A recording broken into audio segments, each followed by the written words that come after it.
এই পৃথিবীতে সবচেয়ে ভারী বোঝা হচ্ছে বাবার কাঁধে সন্তানের লাশ। এর চেয়ে ভারী বোঝা দ্বিতীয়টা আছে কিনা আমার জানা নেই। হ্যালো এভরিওয়ান, আজ চলে আসলাম এমন একজন মানুষের জীবনের বাস্তব ঘটনা আপনাদের সাথে শেয়ার করব বলে, যে কিনা ফুলের মতো ফুটার আগেই ঝরে গেল, হয়ে গেল অল্প বয়সে বাবার কাঁধের লাশ, মায়ের বুক খালি। এমন একজন মানুষের বাস্তব জীবনের ঘটনা আপনাদের সাথে তুলে ধরবো। এটা না কোনো গল্প, না কোনো বানোয়াট ঘটনা, বাস্তব জীবনের ঘটনা।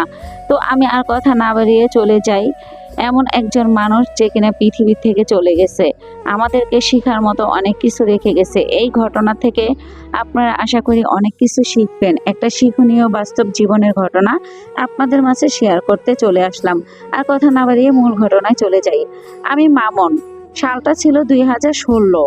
আমার পরীক্ষা শেষ, আমি বাজারে যাব বাড়ির কিছু সদাইপাতি আনার জন্য।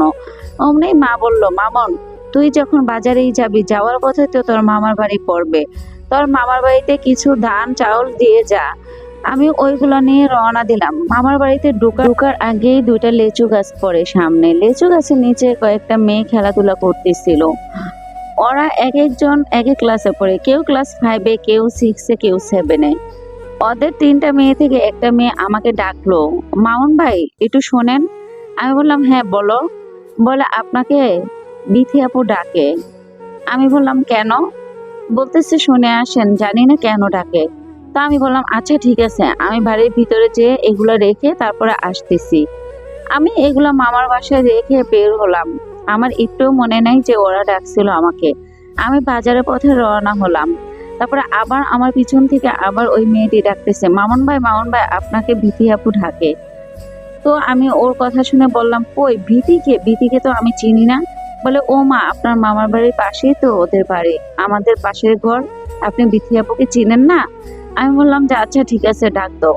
বলে, ও আসবে না, ও যে গাছের নিচে দাঁড়িয়ে আছে, আপনি আসেন। আমি ওর কথা মতো চলে গেলাম। বিথির সাথে অনেকক্ষণ কথা বললাম। বিথি ক্লাস 6-এ পড়ে, আমি ক্লাস 8-এ পড়ি, এতটুকু ডিফারেন্স আমাদের মধ্যে। ওইখানে যেহেতু আমার মামার বাড়ি প্রায় সময় যাওয়া হয়, বিথিকে আমি অনেক আগে থেকেই চিনি, কিন্তু কখনো কথা হয়নি। আজ এই প্রথম বিথির সাথে আমার কথা হলো। আমি ওর সাথে কথা শেষ করে চলে গেলাম বাজারে। সেদিনই ওর সাথে আমার শেষ কথা ছিল, আর ওই দিনের পরে কোনোদিন কথা হয়নি। হঠাৎ আবার বেশ কিছুদিন পরে মামার বাড়িতে যাই। মামার বাড়িতে যাওয়ার কথা আবার সেম ওই লেচু গাছের নিচে ওদেরকে খেলতে দেখি। আমাকে আবার সেদিন বিথি নিজেই ডাক দিল, মামন আমি আপনাকে ডাকতেছি, শোনেন নাই? আমি গেলাম, বললাম যে কি বলো।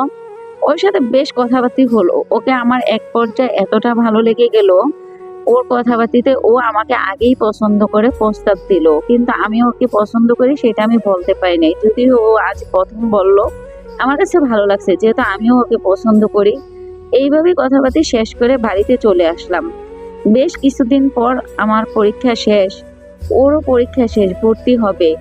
ওরা আমাদের চেয়ে একটু গরিব, আমরাও গরিব, কিন্তু ওর মা মানুষের বাড়ি বাড়ি কাজ করে। আছে না গ্রাম বাড়িতে ধান চাল ঝাড়ে, ওইসব কাজ করে। তো ওর মা মাঝে মাঝে আমাদের বাড়িতেও ধান চাল ঝাড়তে আসে। তো ওই পর্যায়ে ওর মাকেও আমি ভালো করেই চিনি। আর মামার বাড়িটা আমাদের বাড়ি থেকে বেশি একটা ডিফারেন্স ছিল না, এই 15-20 মিনিটের দূরত্ব। তো যাই হোক, বিধির সাথে আমার প্রায়ই কথা হয়। এই ব্যাপারটা ওর মাও জানতো। ওর মা জানার পরে বলল যে, দেখো বাবা, তোমাদের সাথে আমাদের সাথে অনেক ডিফারেন্স। আমি মানুষের বাড়ি বাড়ি কাজ করি, আর বিথির বাবা তো কাজ কাম কিছুই করে না, এই জন্য আমার মানুষের বাড়িতে কাজ করে খেতে হয়। বিথির বাবা তো তাস খেলে, জুয়া খেলেই সারা দিন পার করে দেয়, এইভাবে তার আমাদের সংসার চলে না। তাছাড়া আমরা খুব গরিব, আর বিথিকেও আমি আর পড়াশোনা করাইতে পারবো না, তুমি বিথির সাথে চলাফেরা করো না। তখন আমি বললাম যে, আচ্ছা আন্টি, বিথিকে পড়াশোনা করাতে কি লাগবে, সবকিছু আমি দিব, বিথির পড়াশোনা কোনোভাবেই বন্ধ করা যাবে না। তখন বিথির মা বলল যে, আচ্ছা ঠিক আছে, তুমি বিথির পড়াশোনা করতে দিবে, পড়াশোনা খরচ দিবে। বিথির আর কিছু কি লাগবে না? কাপড় চোপড়, সাজনি গুজনি, তেল সাবান, এসব কি মেয়ে মানুষের লাগে না? এইসব ছাড়া কি জীবন চলে? পড়াশোনা করলে বাবা আমাদের মতো গরিবদের হবে না, আমি আর ওর পড়াশোনা করাতে পারবো না। ভাত খেতে ভাত পায় না, আবার পড়াশোনা। এইসব কথা যখন বিথির মা বলতেছিল, তখন আমি বিথির মাকে এক পর্যায়ে বললাম, আন্টি আমি সম্পূর্ণ খরচই দিব, আপনি কোনো চিন্তা করবেন না, তবুও বিথির পড়াশোনা বন্ধ করবেন না। এটা বলে আমি চলে আসলাম। সবসময়ের জন্যই আমাদের বাড়িতে যে কৃষিবাদীর ফসলাদি শাকসবজি সবকিছু আমাকে বাবা বাজারে বিক্রি করতে পাঠায়। আলহামদুলিল্লাহ বেশ টাকাই হয়। সব টাকা আমি বাবার হাতে দেই না, ওইখান থেকে কিছু কিছু করে রেখে আমি বিথিদের সংসার চালাই। বিথি পড়াশোনা করতেছে। এক পর্যায়ে ওদের সংসার আর চলতেছিল না।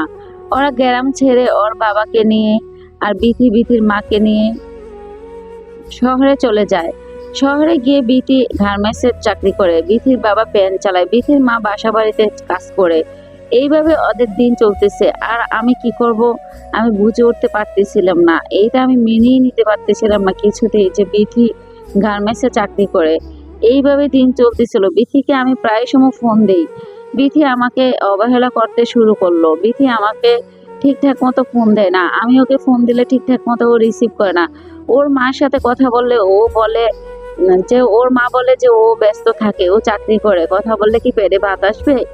এইভাবে বলে বলে দিনগুলো পার করতেছিল। মাঝে মাঝে বিথির সাথে আমার কথা হয়, কিন্তু বিথি তেমন একটা আমার সাথে কথা বলে না। ও আমার সাথে কথা বলতেই চায় না। যতটুকু বলে আমি বুঝতে পারি যে মনের জোর করে বলে, মনের বাহির থেকে বলে। যাই হোক, এইভাবে দিনগুলো চলতেছিল। হঠাৎ করে রমজান মাস আসলো। রমজান মাস শেষ হয়ে গেল, ঈদ চলে আসবে। ঈদে বিথির পরিবার নিয়ে বাবা মাকে নিয়ে গ্রামে আসলো। ঈদের আগের দিন আমি বিথিদের বাড়িতে যাই। অনেক বাজার সদাই করে বিথির জন্য অনেক কিছু কেনাকাটা করে নিয়ে যাই। বিথির মা ওগুলো দেখে অনেকটা খুশি হলো। আসলে বিথির মাটা একটু লুবি টাইপের। এখনো সে আমার কাছ থেকে মেয়ের জন্য অনেক কিছুই নেয়।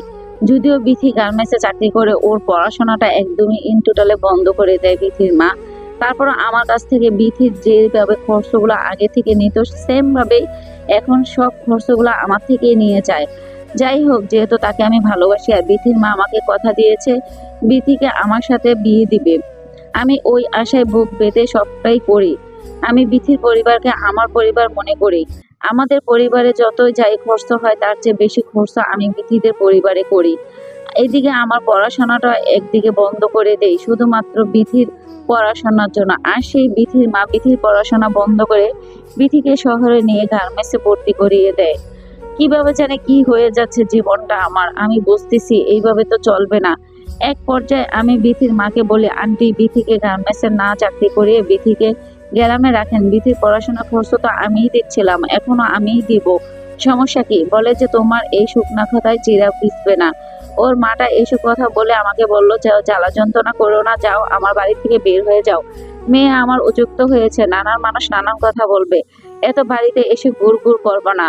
কি ধরনের ব্যবহার করতেছে বিথির মা আর বিথি আমার সাথে আমি বুঝতেছি না।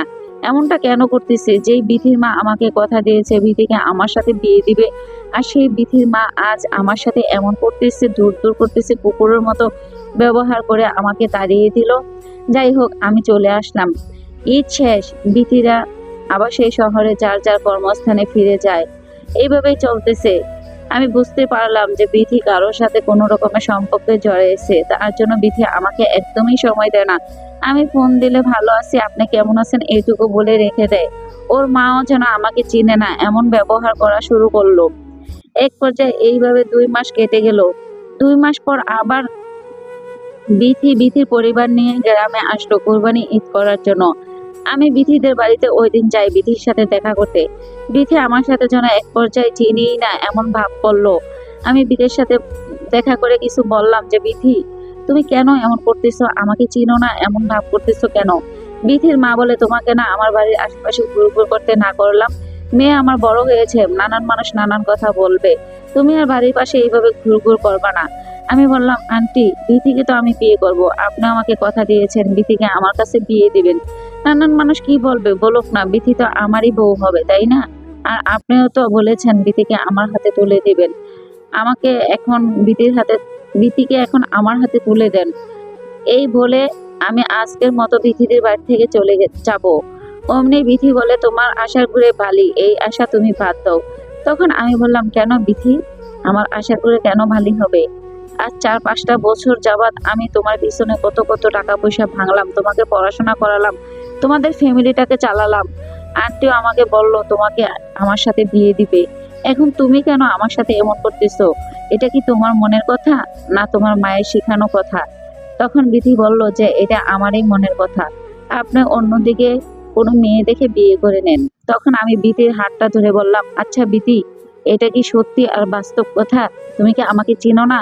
বিথি আমার হাতটা ঝাড়ি দিয়ে ছেড়ে বলল, না আমি আপনাকে চিনি না।